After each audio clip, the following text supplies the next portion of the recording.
Let's start by managing your iPhone's background activity. Navigate to Settings, tap General, then find Background App Refresh. This feature secretly uses your Wi-Fi and cellular data in the background, which can drain your battery. To fix this, tap on Background App Refresh and set it to off. Your apps will still update normally when you open them, and this change instantly saves power. Next, let's review location settings. Scroll down to Privacy and Security and tap Location Services to see which apps have access to your location. Some apps might be set to track your location at all times, which drains battery continuously. Change these settings to while using the app whenever possible to preserve your battery life. You can also manage system services. Scroll to the bottom of the Location Services menu and tap System Services. Here you can turn off features that you don't use regularly. While in the System Services menu, look for the Product Improvement section.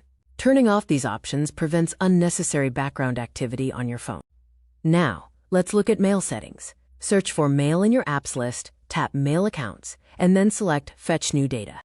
To save power here, turn the top push toggle off. Then, scroll down to the Fetch settings and set them to Manual. We can also manage screen power. Open your settings, tap Accessibility, and then select Display and Text Size.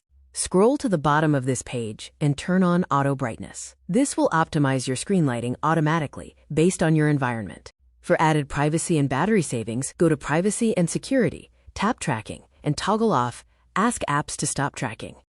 In the same Privacy and Security menu, scroll down to Analytics and Improvements and turn off all options to stop background diagnostic reporting. It's good practice to check your battery health periodically. Go to Settings, tap Battery, and select Battery Health. Aim to keep your maximum capacity above 80%. While in the Battery menu, you can also enable Adaptive Power Mode, which helps your device automatically adjust usage. Finally, optimize your charging by setting a limit of 80 or 90% and ensuring optimized battery charging is enabled to extend your battery's lifespan.